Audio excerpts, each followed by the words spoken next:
This podcast is focused on the week's news as it relates to Palestine. We analyze and provide context for those unfamiliar with the issues and aim to bridge gaps in understanding.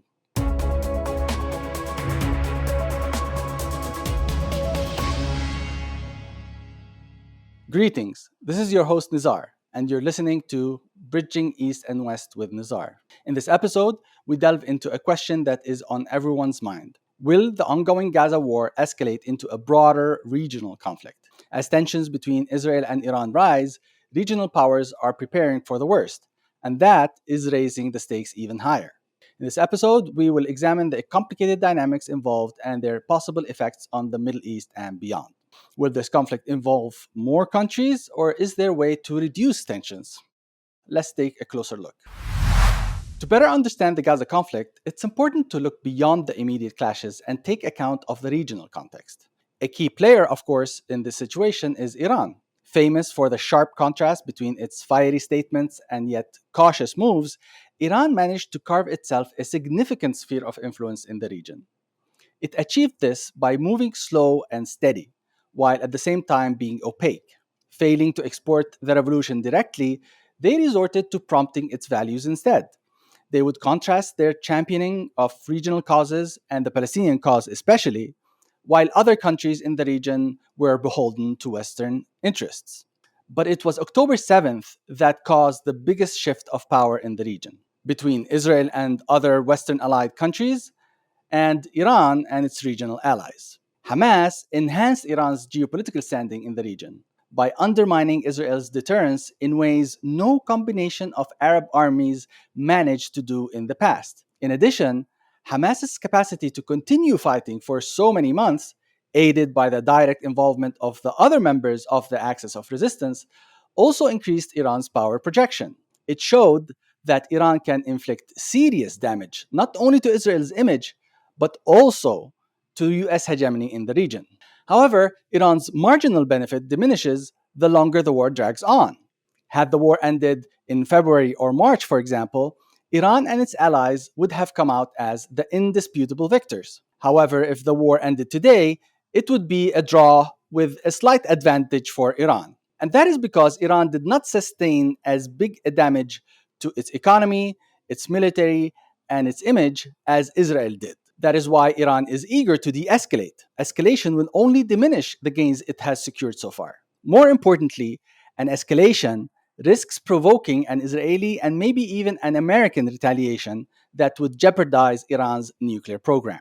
Building on that, there's another noteworthy development. Before the assassination of Hamas leader Ismail Haniyeh, the newly elected Iranian government showed an eagerness to rekindle its relations with the West. I believe the election of Pezeshkian and him bringing the Iran deal's chief negotiator, Javad Zarif, to join his government was a clear signal that Iran prioritized dialogue with the West, especially the US, or at least having the Europeans bring the US into the fold.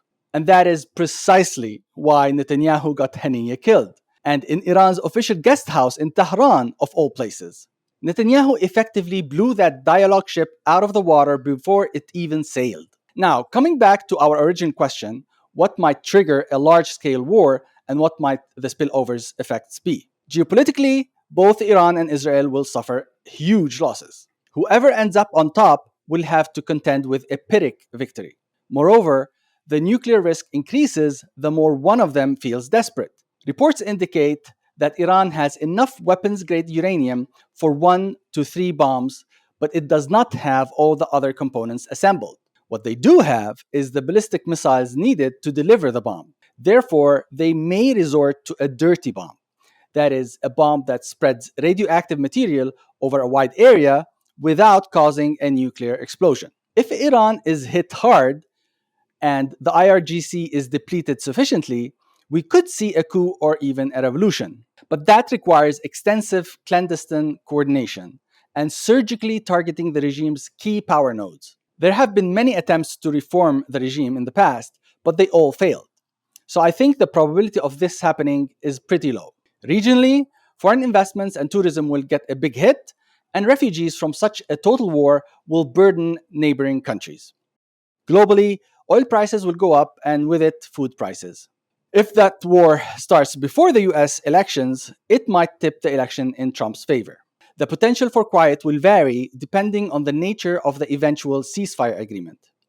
It will also depend on the kind of Hamas that emerges from this carnage, with Sinwar as its head. From a Hamas that's headquartered in Qatar, with a politician heavy leadership and with strong ties to Turkey, to one that's headquartered in Gaza, with a more militant leadership and with stronger ties to the IRGC and the Axis of Resistance.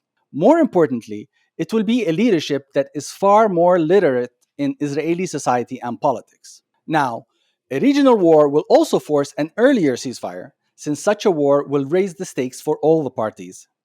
Without it, I'm afraid the prospects for a ceasefire in 2024 are very bleak. After 11 months and scores of Israeli hostages killed by their own army, no amount of domestic pressure will make a difference anymore. People are getting fatigued with this issue, and the majority of Israelis still want a war to destroy Hamas and restore deterrence.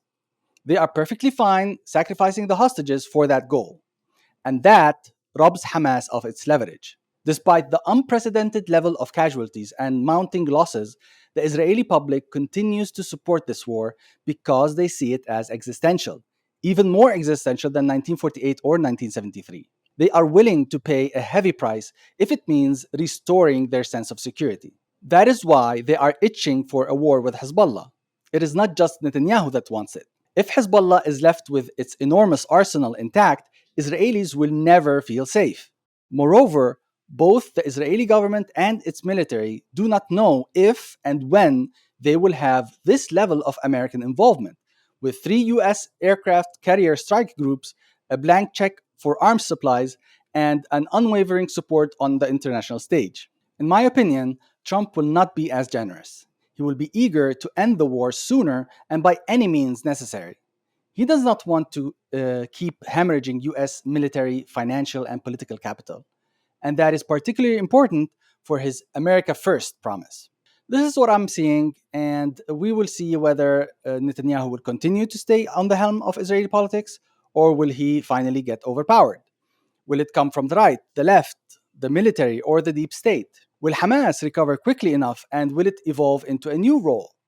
Or will Israel's attrition be too heavy that Hamas ends up with a diminished footprint in Palestinian politics?